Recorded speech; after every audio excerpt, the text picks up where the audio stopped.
Assalamualaikum dan salam sejahtera. Okey. Salah satu komponen yang sangat kritikal dan mustahak dalam menulis proposal penyelidikan atau laporan penyelidikan adalah menulis pernyataan masalah.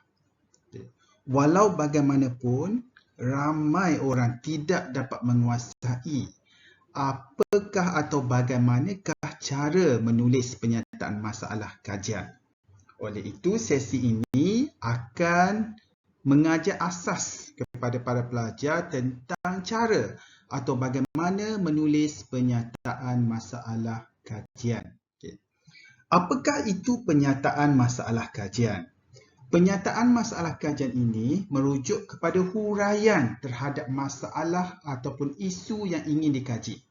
Sebelum ini kita telah belajar apakah itu isu kajian. Jadi di sini di dalam pernyataan masalah, para pelajar perlu menghuraikan apakah isu yang ingin dikaji, berikan justifikasi di sini mengapa isu tersebut perlu dikaji dan seterusnya pernyataan masalah ini akan menjadi asas kepada objektif dan persoalan kajian yang akan dibentuk. Okey, oleh itu, dalam pernyataan masalah ini kita jelaskan apakah permasalahan yang wujud dan ingin dikaji. Di mana dalam pernyataan masalah ini, ia akan menggambarkan kepentingan kajian, bagaimana kajian yang akan dilakukan ini merujuk kepada literature akan berhubung dengan permasalahan praktikal. Sebagai contoh, kaitkan dengan permasalahan itu yang wujud dalam realiti, wujud seperti laporan surat khabar, wujud seperti laporan kerajaan misalnya, wujud dalam laporan statistik, Jabatan Statistik misalnya, dan kaitkan dengan pembacaan anda dalam artikel jurnal. Jadi, fungsi pernyataan masalah ini adalah untuk memberi panduan kepada orang yang membaca kajian anda supaya mereka dapat gambaran apakah sebenarnya fokus kajian yang ingin dilakukan. Misalnya, kajian ingin dilakukan tentang kesan penggunaan teknologi AI ke dalam terhadap prestasi perniagaan kecil dan sederhana. Okey. Oleh itu, apabila menulis pernyataan masalah, berikut merupakan struktur asas yang perlu ada. Satu, mula-mula berikan gambaran dulu tentang isu semasa. Contoh tadi, isu semasa adalah banyak perusahaan kecil dan sederhana mula menggunakan teknologi AI.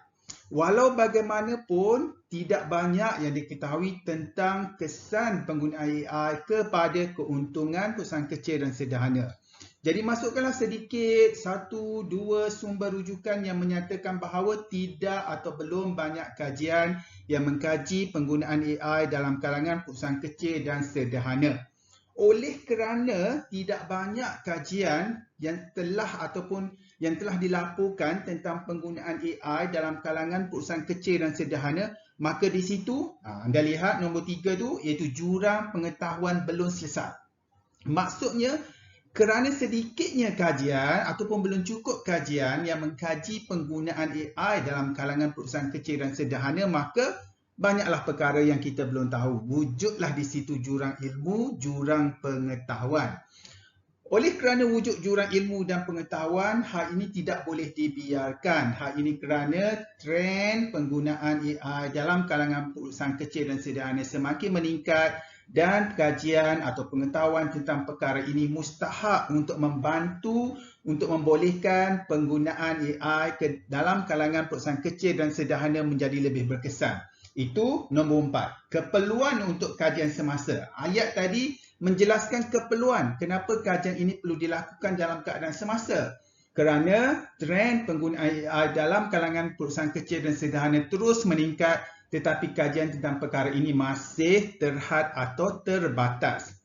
Oleh itu, item nombor 1 tadi, gambaran ringkas isu semasa, kemudian kita lanjutkan kepada bukti sokongan daripada kajian terdahulu daripada artikel jurnal yang menyokong ayat kita. Kemudian ketiga, jurang pengetahuan yang belum selesai ataupun gap kita panggil. Kemudian seterusnya, keperluan untuk kajian semasa. 4 maklumat poin ini perlu ada dalam pernyataan masalah yang baik. Okey. Ini contoh ayat. Okey. Teknologi digital semakin digunakan oleh PKS, gambaran umum.